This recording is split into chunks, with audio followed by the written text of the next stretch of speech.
People like the fight, I like the fight. Well, I like the fight in video games. And that's where fighting games comes in.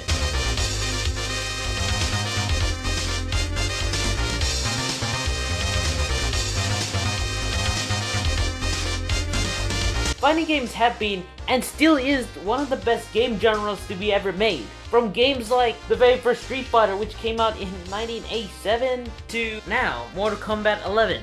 And with the many but limited characters, and with the many combos, it was pretty easy for people to get into it. Fighting games allow you to either 1v1 a CPU, or 1v1 a player, a 2v2, or a free-for-all, or in another term, a battle royale. Or even a 1v100. And that's just bonkers. But let's go back when all of this started.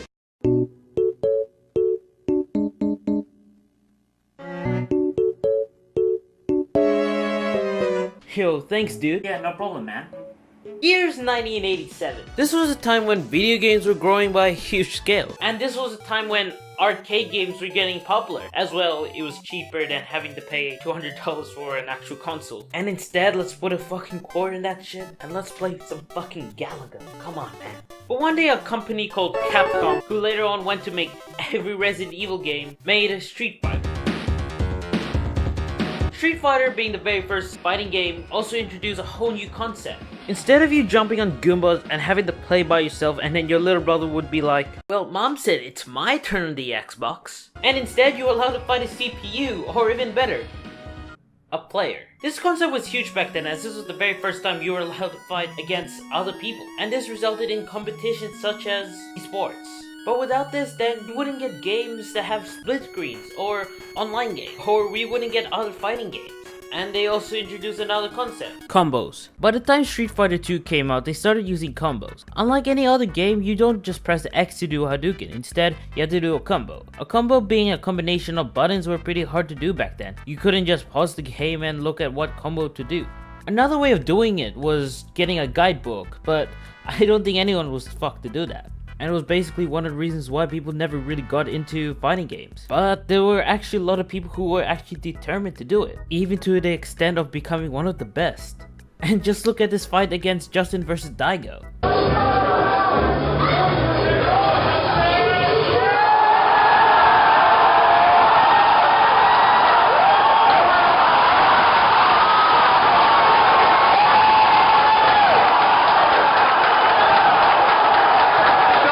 And that's just bonkers.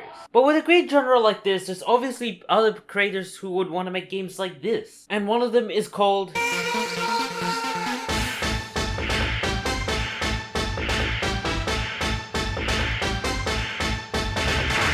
If you pretty much asked anyone to name a fighting game, the most likely answer is Mortal Kombat. Mortal Kombat is probably the most popular fighting game to be ever made. It's mainly known for its combat, cool characters, and memes. And also for its awesome gore. Mortal Kombat showed that fighting games don't have to be just punches and Hadoukens. Maybe you can do this shit. And I'm not saying if it's violent it's better, I'm just saying that it's refreshing to see something new and different. But the same company that made this game, NetherRealm Studios, also made Injustice: Gods Among Us.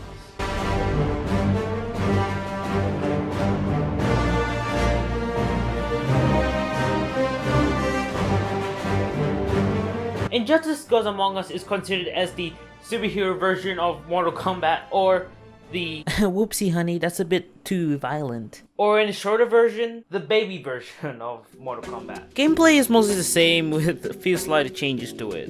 One change is that you don't really have fatalities as well. The game is mainly targeted for a younger and different audience.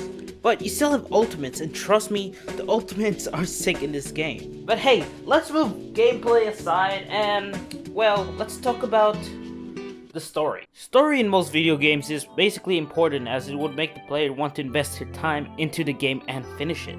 Since the stories can go for like 20 hours, unlike, let's say, a movie, it can also help flesh out the characters and can make you feel for them, like, let's say, Arthur Morgan. But with fighting games, the story doesn't matter too much, as well, the gameplay is the main focus. But saying that is kind of bullshit at the same time as well.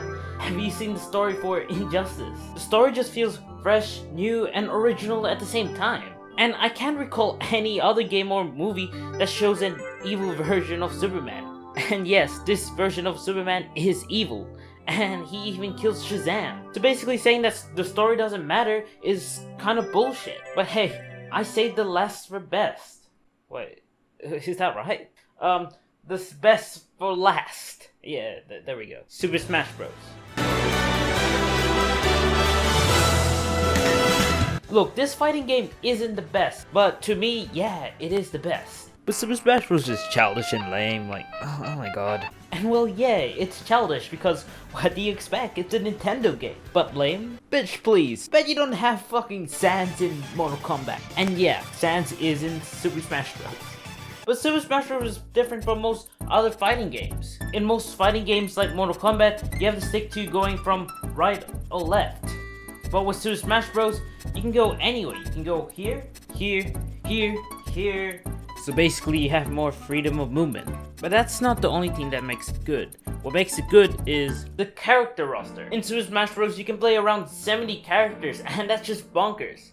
You can play as Mario, you can play Snake, you can play Waluigi. Actually, maybe not Waluigi. But hey, we can still play as a Piranha Plant. That's awesome. I personally used Big Daddy K. Rool. Extra! And instead of having to take health off a character, instead you have to knock him out. And that's just completely different. But without fighting games, we wouldn't see a whole community. And let me tell you that this community is brilliant. So, there's gonna come a point when you forget about what happened, and you're gonna want to come back at me. And you're gonna want to wash the taste of my dick out of your mouth. Okay, maybe not that brilliant, but it's still fun to watch. And that's the power of fighting games. If you guys like this video, then how about hitting that subscribe button and hit that like button?